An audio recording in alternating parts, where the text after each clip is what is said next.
যদি নন্দিনীর সাথে ফার্দার তুই এই ধরনের আচরণ করিস, আমি জাস্ট ভুলে যাব তুই আমার বন্ধু। কালকের মধ্যে যদি আমি উইল হাতে না পাই, তাহলে না তুমি এই বাড়িতে থাকবে, না তোমার ওই জ্যোতি থাকবে।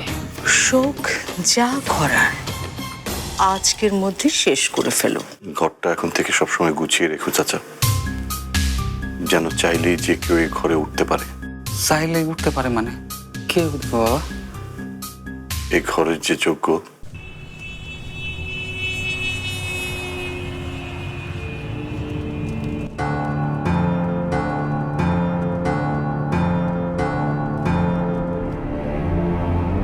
না না, দিন দিন নন্দিনীর লক্ষ্যচ্যুত হয়ে যাচ্ছে। এমন হলে তো চলবে না। নন্দিনী আমার তুরুপের দাস, ও যদি হাল ছেড়ে দেয়, খেলা তো তাহলে আমার হাত থেকে ফসকে যাবে। নন্দিনীকে লক্ষ্যে ফেরাতেই হবে, যেভাবেই হোক। নন্দিনী,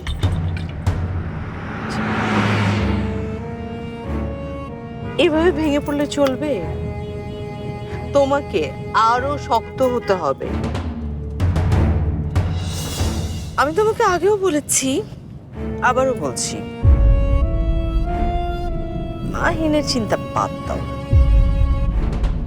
ও না দিনকে দিন খালি পিছিয়েই পড়তে থাকবে। যেমন ধরো, তুমি যদি উপরে উঠতে চাও তাহলে কি করতে হয়? অনেকগুলো সিঁড়ি তোমাকে পেরিয়ে তারপর উপরে উঠতে হয়, তাই না? ঠিক তেমনি ভাবে মাহিনকেও পিছনে ফেলে রাখা একটা সিঁড়ি ভেবে নাও না।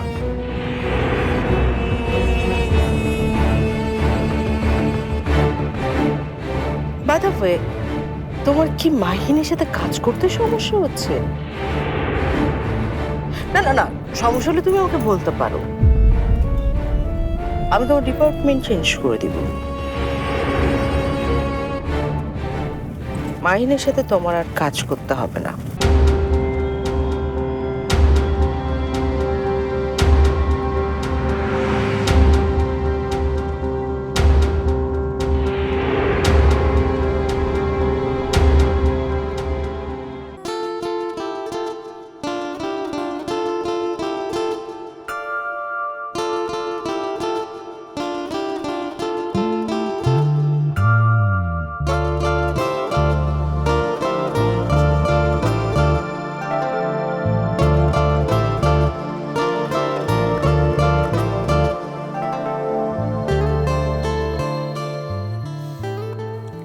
আসল ফুল হলে ভালো হতো না? হতো, কিন্তু ক্ষণস্থায়ী হতো, এটা দীর্ঘস্থায়ী। হোক ক্ষণস্থায়ী, কিন্তু কাগজের ফুল তো নকল ফুল। নকল হলেও ভালো, টেকসই। অনেক সময় যাবে, ফুলগুলো শুকাবেও না, ঝরেও পড়বে না। তার মানে কি দাঁড়ালো? আমাদের ভালোবাসা নকল নাকি ক্ষণস্থায়ী? আসল এবং টেকসই। শুধু ঘ্রাণটাই নেই। না মানে বলছিলাম যে আমাদের বিয়ের যেভাবে আয়োজন হওয়ার কথা ছিল, মানে ঠিক সেরকমটি হচ্ছে না। তবুও ভালো, আমি তো তোমাকে হারিয়েই ফেলেছিলাম। আমাদের দুজনের পথ আলাদা হয়ে গিয়েছিল। তুমি ছিলে সেই কোন ইউরোপে, আর আমি এখানে। তবু আবার আমাদের দেখা হলো, আবার আমরা একসাথ হলাম, আবার আমরা শোনো, এত কথা বললে আমাদের বিয়ে শেষ হয়ে যাবে, কিন্তু ঘর সাজানো শেষ হবে না। হেল্প করো আমাকে। আরে এটা কোনো ব্যাপারই না। দেখো আমি কত তাড়াতাড়ি সবগুলো কেটে কেটে ফুল বানাচ্ছি।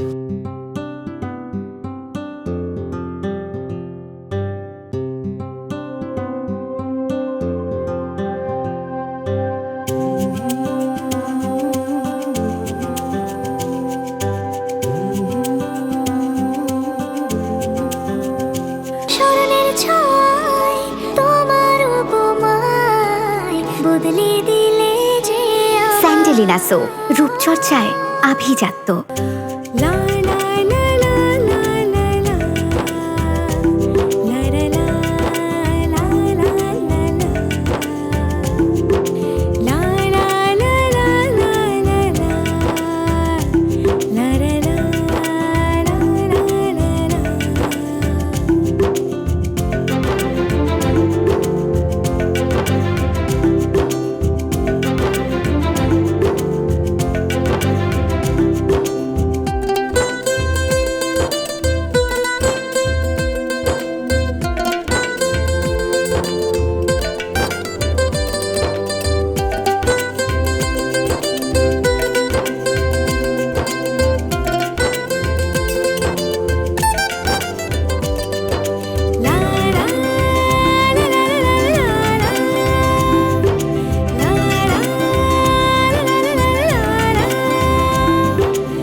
একটু কথা আছে তোমাদের সাথে,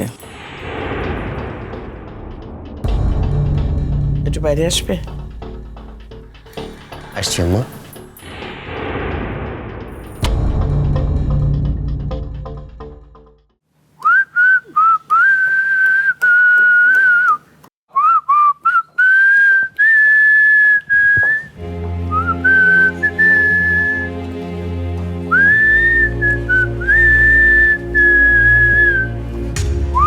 গুড মর্নিং ভাইয়া। এই তানি, গুড মর্নিং। কি ব্যাপার অপূর্ব ভাই, এখন থেকে ওই চেয়ারে কি আপনিই বসবেন নাকি? না না, নন্দিনীর জন্য অপেক্ষা করছিলাম। নন্দিনী কেন যে এখনো আসছে না? আচ্ছা, ও দেরি করছে কেন? করেন করেন, অপেক্ষা করেন, কারোর জন্য অপেক্ষাতেই আনন্দ।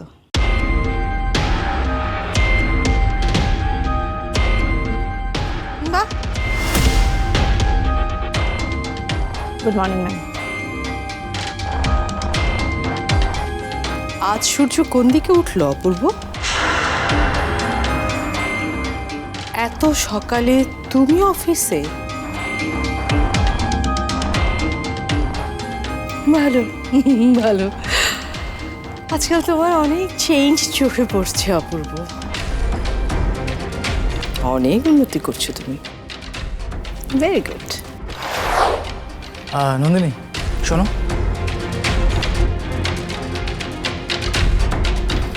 তোমার সাথে আমার একটু কথা আছে।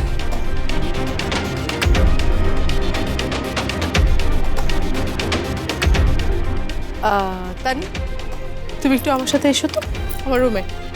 তোমার সাথে অফিসিয়াল কিছু কথা আছে।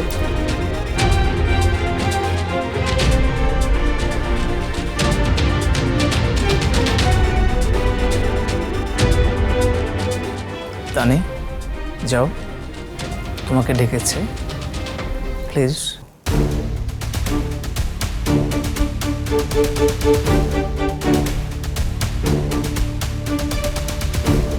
নন্দিনী, আমার দিকে একটু তাকাও তো। Look at me Nandini.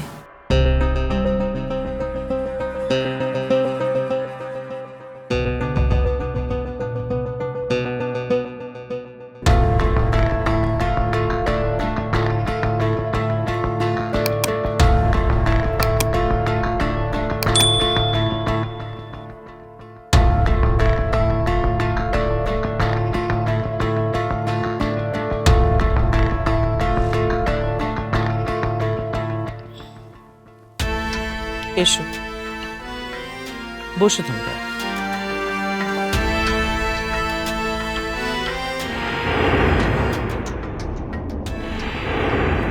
বিয়েটা যেহেতু হচ্ছে, আমরা চাই সব ঠিকঠাক মতো হোক, বিয়ের সাধারণ নিয়মগুলো মেনেই বিয়েটা হোক। তোমার কিছু বলার থাকলে বলো।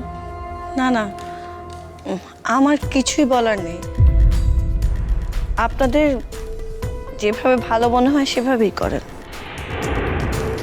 তা হবে, কিন্তু শুধু আমরা বললেই তো হবে না, তোমারও তো কিছু ভাবনা থাকতে পারে, সেটাও তো বিবেচনায় আনতে হবে, নয় কি? স্মরণের ছয় তোমার উপমায় বদলে দিলে যে স্যান্ডেলিনা সো, রূপচর্চায় আভিজাত্য। আমার যা পাওয়ার তা তো আমি পেয়ে গিয়েছি, আমার আর কিছু চাওয়ার নেই। নেকা পাচ্ছ তো একটা বলদকে স্বামী হিসেবে, ভেবেছো ওই বলদকে বিয়ে করে তুমি এই বাড়ির লোক হয়ে উঠবে? এত সোজা না, আর্য থাকতে তা কোনো দিনও হবে না। তোমার দিক থেকে যদি কাউকে ডাকার হয় ডাকতে পারো, আমরা কথা বলবো। বিয়েটা শুধু তো দুজনের মধ্যে নয়, এর সঙ্গে দুটো পরিবার জড়িয়ে থাকে। আমার দিক থেকে কেউ আসবে না। তোমার বাবা মা, ভাই বোন? আমার দিক থেকে তো কেউ নেই, আমার দিক থেকে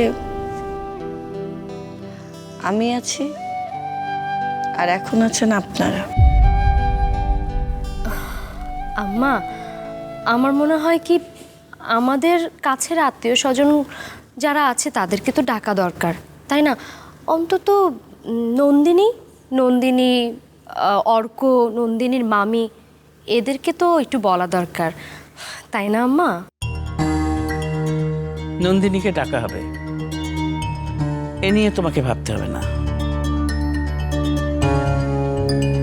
শোনো, তুমি একটু নন্দিনীর সাথে কথা বলো। বল। তাহলে বিকেলে কাজী সাহেব আসবেন। কাজী সাহেব এলেই ওই যে দেনমোহর আর অন্যান্য সব বিষয় নিয়ে কথাবার্তা হবে। শাহিন, তোর কিছু বলার থাকলে বল। আমি না, মানে আমি আর কি বলবো। ঠিক আছে, বস বস, তোকে যেতে হবে না। ইমন, একটু দরজায় দেখতো বাবা। দেখছি মা। তুমি কিন্তু নন্দিনীকে ফোনটা করো, হ্যাঁ, ভুলে যেও না কিন্তু। না, ভুলে যাব না। আসসালামু আলাইকুম, কেমন আছেন ম্যাডাম?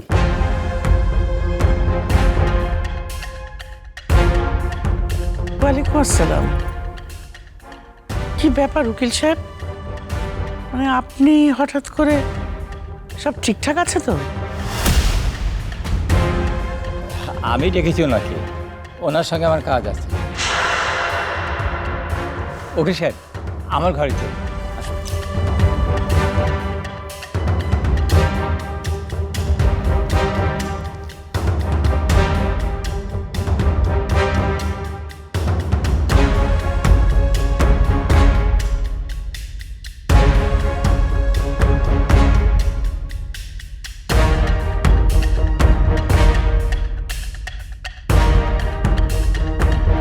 কি ব্যাপার, উকিল ডেকেছে কেন? তাহলে কি? হ্যাঁ, তাই বোধ হয়, অন্য কোনো কারণ তো দেখছি না।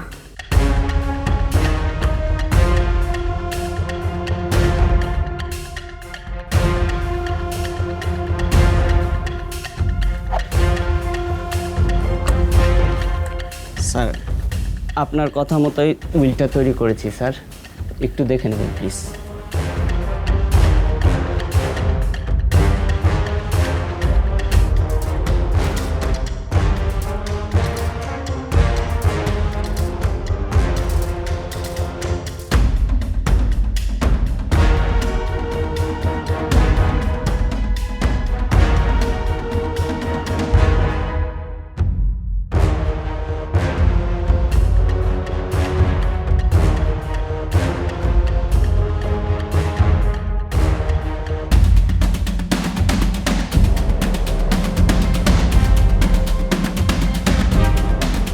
স্মরণের ছয় তোমার উপমায় বদলে দিলে যে স্যান্ডেলিনা সো, রূপচর্চায় আভিজাত্য।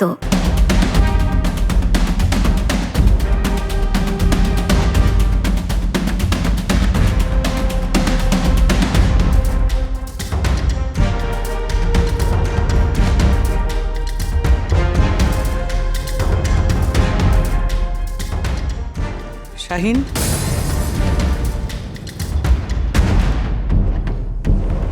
জি আম্মা। তুই কি কিছু জানিস? তোর আব্বা হঠাৎ বাড়িতে উকিল সাহেবকে ডেকে পাঠালেন কেন? না আম্মা, আমি তো কিছু জানি না।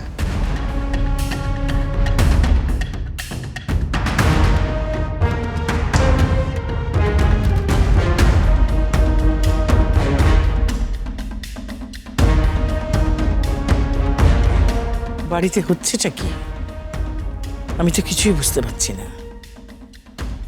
কাউকে কিছু না জানিয়ে শমশের হঠাৎ উকিল সাহেবকে ডাকতে গেল কেন?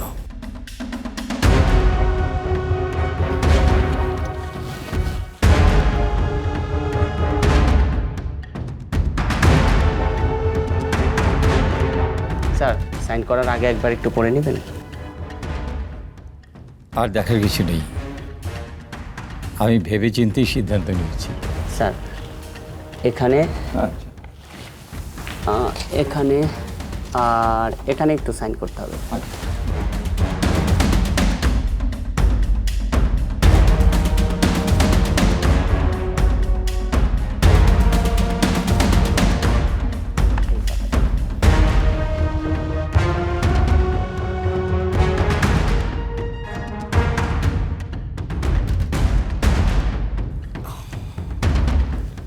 আম্মা, আপনি এত চিন্তা করবেন না, নিশ্চয়ই কোনো দরকার আছে বলেই হয়তো উকিলকে ডেকেছে আব্বা। কি এমন প্রয়োজন যেটা আমাকেও বলতে পারলেন না? আছে হয়তো কোনো প্রয়োজন, মানে আপনাকে হয়তো বলতে পারছে না।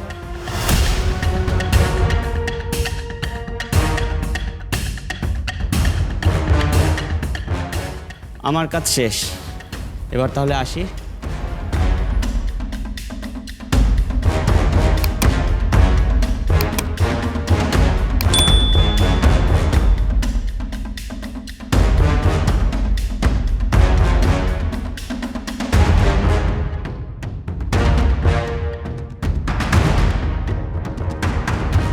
উফ, এই বুড়ি না আবার কোনো ভেজাল করে বসে। এত বুদ্ধি খাটিয়ে এত কষ্ট করে হুইলটা যখন আমার হাতের মুঠে চলে আসছে, তখনই এই বুড়ির উৎপাত শুরু হয়ে গেছে। এই মুহূর্তে বুড়ি যদি কিছু করে, ওকে আমি বিষ খাইয়ে মারবো।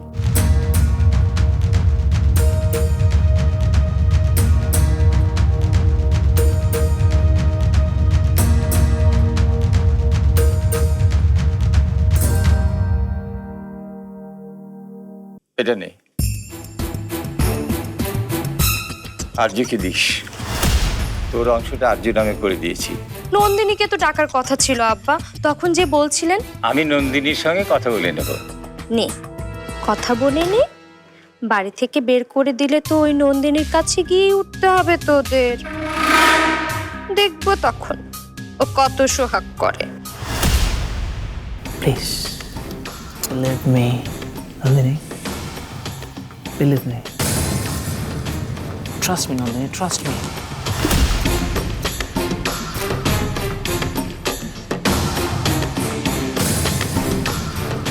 আমি কিন্তু একটা মতলব নিয়ে তোমাকে ফোন করেছি। মতলব?